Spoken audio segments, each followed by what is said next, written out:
Welcome back to What Arty Noobs with General Disturbance.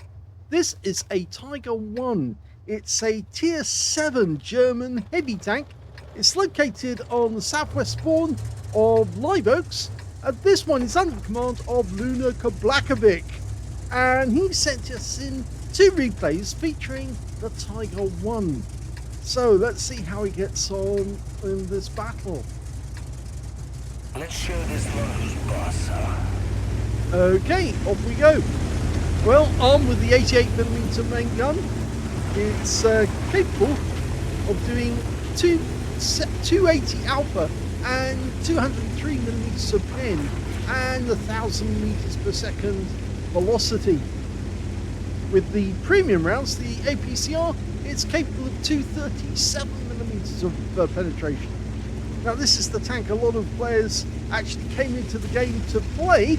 Obviously it's got a fearsome reputation, and certainly did during the war. They built 1,347 of these, and although they were originally designed between 1938 and 1941, they didn't actually see service until 1942 to 1945. Now he's been spotted, somebody saw him. Probably got a light tank over in the row of houses to our right.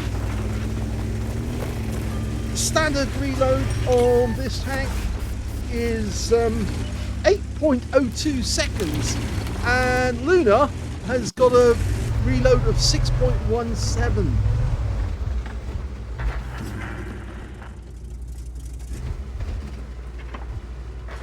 Now he hasn't played this much and is still working his way up. Hasn't actually even had an ace tanker yet in this machine. You notice he's parked himself at an angle. The thing about this one, when you do angle, it's actually to try and get increase the thickness of the armor, of course, but you have to angle quite a bit more than you do with a Soviet tank. Almost like a diamond. You're trying to present a diamond to the enemy, because the armor on the Tiger 1 is very flat. Okay, this is better. Flies around at the BZ-58 but doesn't get a pen, but it does frighten the BZ enough to make him want to pull back. It's a tier 9 game with tier 7 tanks, so he's bottom during this one. No, does get a pen this time, and he gets a high roll. Looked like that was a heat round coming back.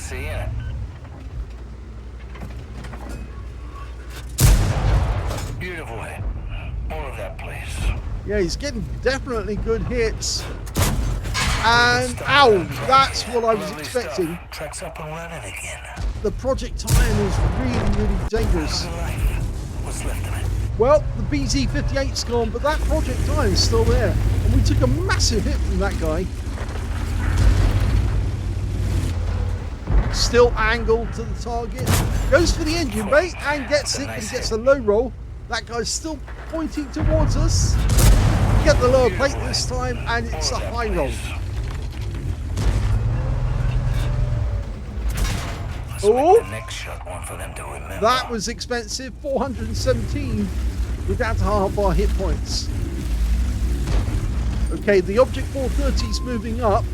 That projectile is going to have to react to him. And when he does, we fire and get a low roll, but we do pen him. And I think he's tracked, and he goes down, and he's taken out by the convoy in the end. We get a round into the T-95. Okay, XM57, quite a long way away. Unfortunately, that wasn't the direct hit. Convoy moving, 45 TP. Oh, no, we didn't get that one. We took a shot for 314 though. And that one went through the drive wheel. He goes down, and it's the KV-5 this time he gets him. So we're equal on numbers at the moment. We can't see the XM57 because he's a bit distance away, halfway to the railway station. Get one into the back of the Shrek. Of course, he's got very light armor. And there's the Shrek win. See the wreck of the T-95. Now this he backs up there. He's presenting his rear to that XM57. You see, there's a lot of shells flying overhead towards that guy. Try to go low plate. Oh, he gets it! Okay, who's Luna going to get next? Well, it's even numbers at the moment. The enemy actually do have the railway line, and they've moved quite a long way south. But it looks like we're going to get to their cap before they get to ours, because we've got an SU-152 and a G2SP blocking them from getting any closer. Which makes me think that maybe they've got a couple of tank destroyers trying to prevent us from seizing their cap.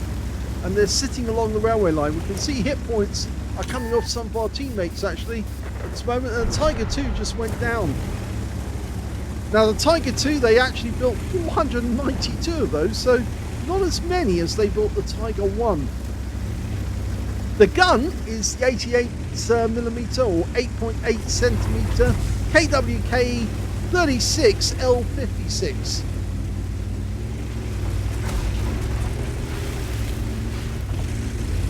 Going round the back.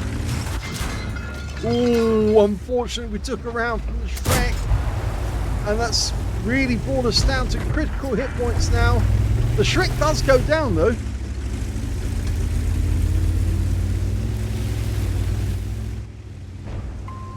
Okay, that's the next target, that Wizzy. See what we can do. Nice, he gets a kill shot. Unfortunately, we take a round from the T25-2, and that was a 90mm round, and now we're down to just 6 hit points. So we can't afford to take another hit. If we do, we're out the game. So at this moment, he's looking. Oh, he's found the T25-2. Pumps around in, gets a low roll. The Object 430's moved in to try and get the kill. We fire an auto aim, and down goes the T25-2, and that's our 4th kill. So this is actually getting quite interesting now. We're 2 up on the enemy, and it looks like we've taken out most of their force that was blocking us from taking the cap area. I think that might have hit the top of the T25 at distance, or not the T35, the T34 rather, 2 GFT. KV5 on minimal hit points as well, 4 hit points. I wouldn't really want to be in this position if there was Arty on the enemy team, because 2 low hit point tanks sitting together would actually be a prime target for a bombardier. I don't know why he actually knocked that camp down. That camp was actually adding to the camouflage of these 2 tanks. But it looks like we're going to cap out, and is he going to get a reset?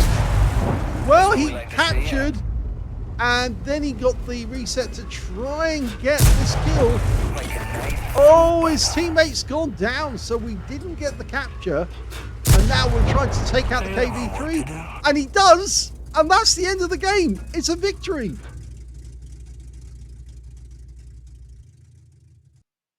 Here's the end of battle stats. And that was the first ace tanker for Luna Koblakovic in the Tiger 1. Very well done indeed. He actually ended up getting all the last kills. So by actually decapping just at the last moment, he did make his teammate in the KV5 vulnerable, and he did go down to the KV3, but he got the kill on the KV3, which ended the game with a full win, and he gets the full bonus. You can tell it's his first ace tanker. He got the scrolls underneath. You only get that the first time. He also got a 5 for effect for doing more damage than the hit points to his own vehicle. A bruiser medal for getting at least 5 critical hits in this one. He got 9. He got the Hand of God for surviving the battle, having received damage from at least 4 different enemy tanks or more, as well as the High Caliber for dealing the most damage in the game, and a Top Gun for getting at least 6 kills. He got 6 exactly. His win rate from that one, 12,224. So a very good score, Super Unicum standard. Let's have a look at the team score.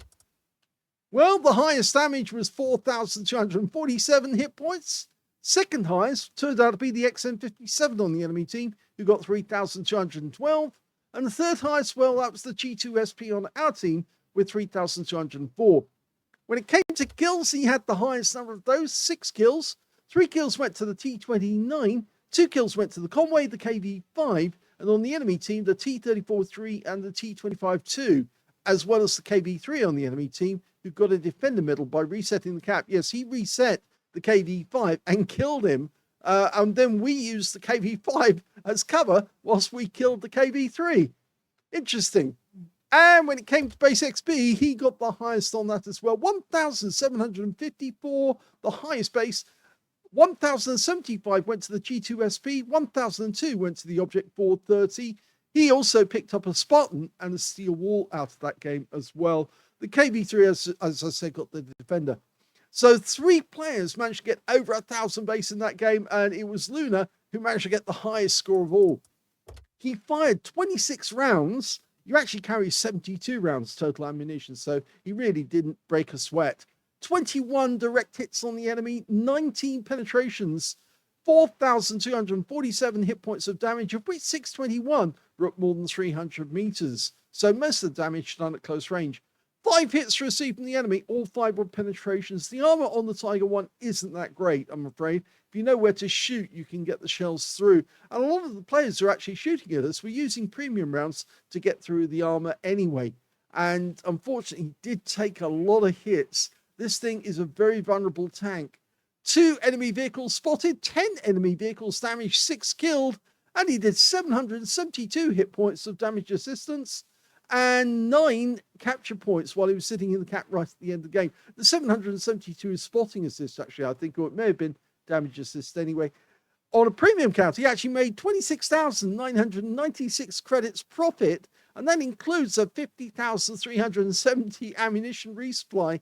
And he also managed to get 25 bonds for this being a mission achievement and 14,549 experience points out of this one as well, including a whopping 10,603 mission completion. That's the holiday ops, I think, on this one as well. So a very good first ace tanker, and you should note that this one actually took place on the 6th of January this year, so only a short while ago, and that was his first ever ace tanker, not having had this tank before. So let's have a look at the second replay, also featuring the Tiger 1. The second replay is on the southeast spawn of Fjords. Let's try to stay out of trouble, shall we? Okay, off we go. Now you can see it does have a fairly vulnerable cupola.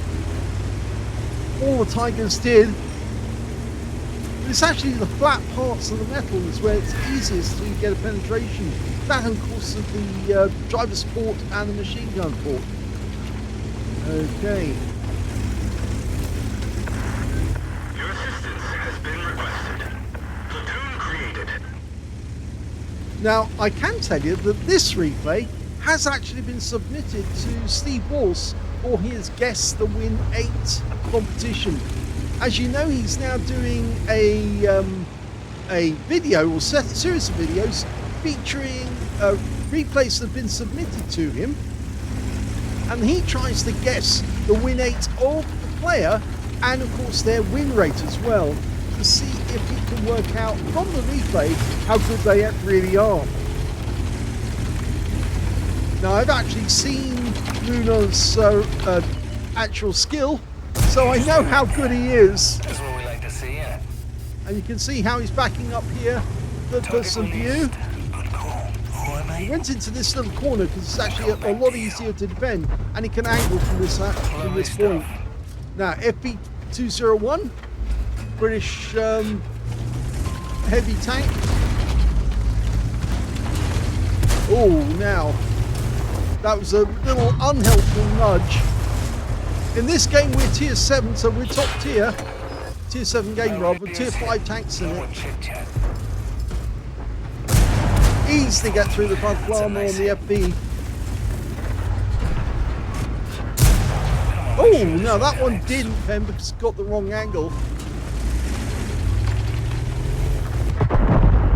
And I think our Tiger 2 just blew up.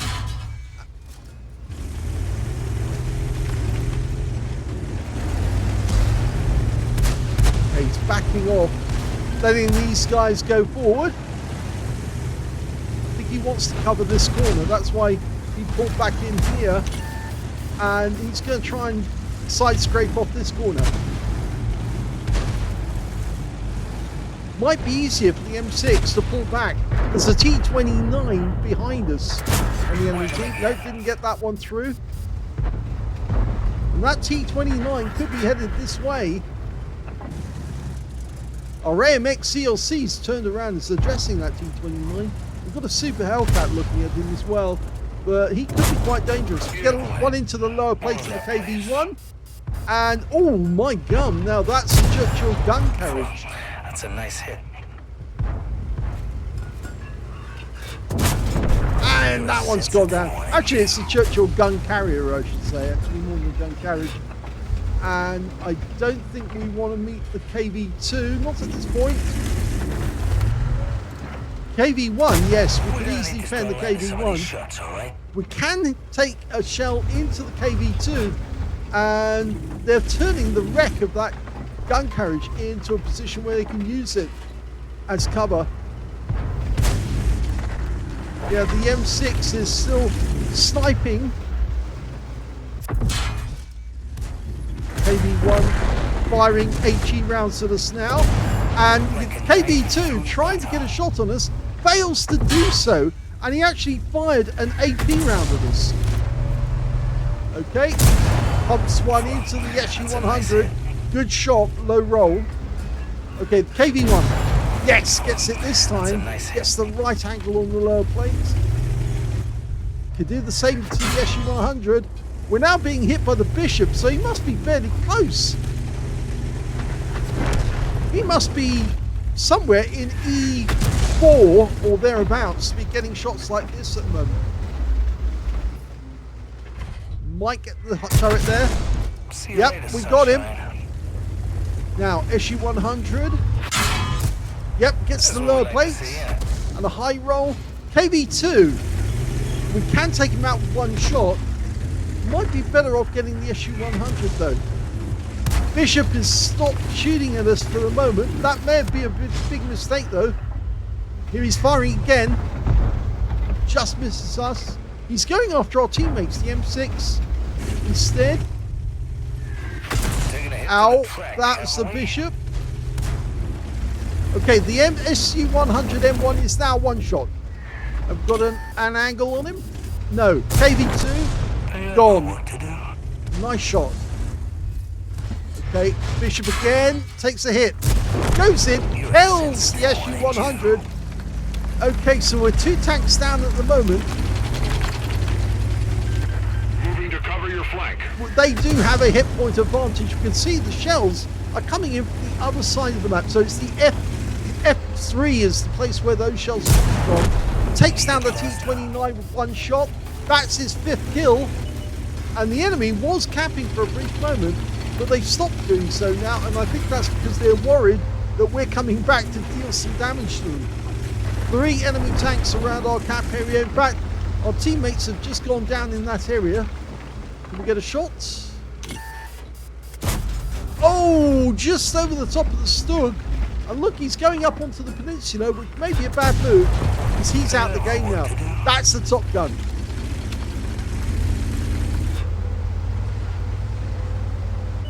Okay, yes, here he comes. One shot into the VK3601H, the Tiger's predecessor. And he gets a kill shot. Just angles the gun a little way down. We couldn't see the rest of the outline, but we knew it was there.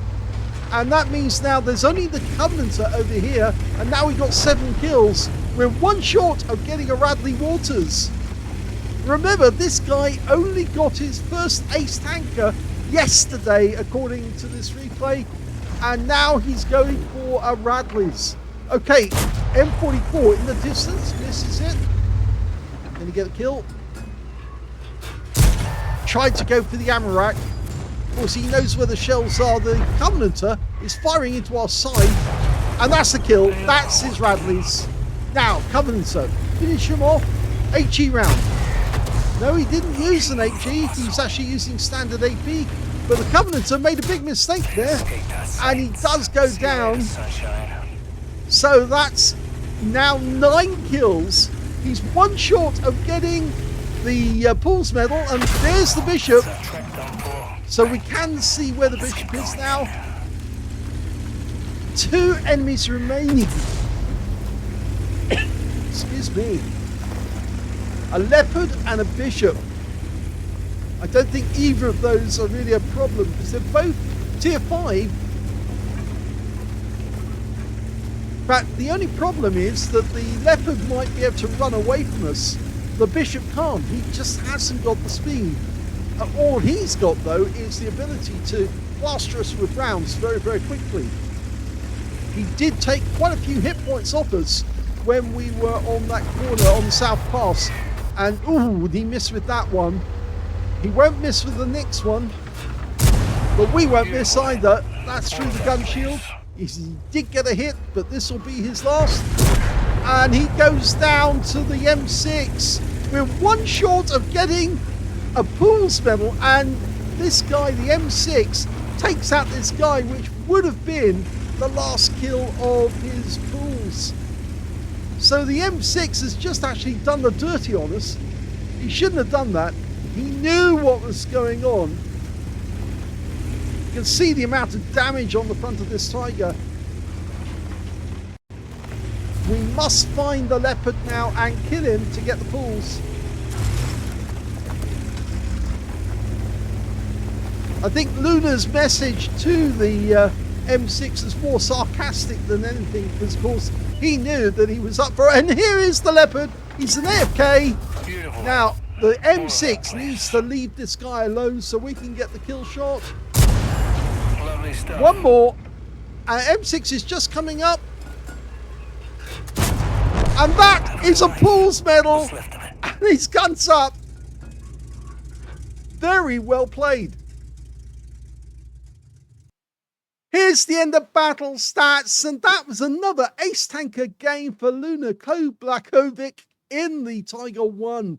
Well done indeed. He got a fire for effect for doing more damage than the hit points of his own vehicle, a duelist for taking down 2 tanks who damaged him, a bruiser medal for getting at least 5 critical hits. In fact, he got 10. Excuse me. And he also got a hand of God for surviving the battle, having received damage from at least 4 different enemy tanks or more. He got a Pools medal. He got 10 enemy kills in that game, as well as the high caliber for dealing the most damage in the game, a Top Gun for getting at least 6 kills, and he got a Steel Wall for blocking the most damage, at least 11 hits and over 1,000 hit points. His win rate from that game, 20,716. Let's have a look at team score. His high damage was 5,334 hit points. Second highest in the game turned out to be the M6, who survived alongside him, 2,470 hit points. And the third highest damage, well, that turned out to be the T29 on the enemy team with 1,793. When it came to kills, Luna got the highest on that, 10 kills to him. 3 kills went to the Covenanter, who also got an Orlix medal for killing enemy tanks or tank destroyers which were 1 tier higher than himself in a light tank. And 3 kills also went to the G2 SP. And 2 kills went to the M6 on our team and the VK3601H on the enemy team. When it came to base XP, he's got that one as well. 1,964, very close to getting the 2,000 mark. Second highest was the M6 with 1,139. And the third highest, well, that turned out to be the Super Hellcat with only 643. So you can see how these two guys were so far ahead of everyone else. He fired 34 rounds in that game, got 29 direct hits and 23 penetrations to splash. Damage of 5,334, of which 315 were at more than 300 meters. 26 hits received from the enemy, only 6 of which actually penetrated, and 13 were non-penetrations, and most of those were from the Bishop, who was lobbing the shells over the rock into him. 13 hits received by way of splash, that's it. 1,540 hit points of damage blocked by armor. 5 enemy vehicles spotted. 12 enemy vehicles damaged, 10 killed. And he earned a loss of 28,090 credits from the game. And on top of that, 22,183 experience points. A whopping great 17,764 of those were for holiday ops for mission completion. So very, very well done indeed. Yes, he said, I believe at the end it was 2 versus 6 or something. Yes, they were towards the end. It was the M6 and him who were actually fighting against the remaining enemy team. And there was 3 around the cap area. There was the M44, there was the Leopard and the Bishop. And yes, they were desperately trying to fight their way to win. They were always down. But after they actually dealt with the guys near the cap area who didn't try to cap out, they should have tried to cap out whilst the people were sitting on that corner. And they didn't. And so as a consequence, they managed to come back, reset the cap, and then start dealing with them one by one. Although I would have said that that guy in the M6, we'll see his name in a second, there he is, PB Slinger, almost ruined the Pools medal by shooting the Bishop and forcing him to get the kill on the Leopard. Because if the Leopard had been an active player, then obviously he could have hidden from these two because he's far faster than them. And so he would have ruined the game for Luna. But thankfully, he was AFK. And so, yes, if you ever come across that situation and you can see that one person is just 1 kill short of getting a Pools medal or a Radley's for that matter, just let them take the kill. Don't try and steal it from them, because ideally you want them to get that medal and actually make the replay stand out amongst all the others. So very well done to Luna. This replay is going to be featured by Steve Walst. He will do it as part of his stream, and he will try and guess the win rates and the win rates of Luna Koblakovic. And I think he'll have difficulty with this one, because although this is a really good victory, I think he's probably going to be flummoxed when he realizes how good Luna is. Hope you enjoyed this replay. If you did, please give this video a like, do subscribe to our channel, and thank you for watching.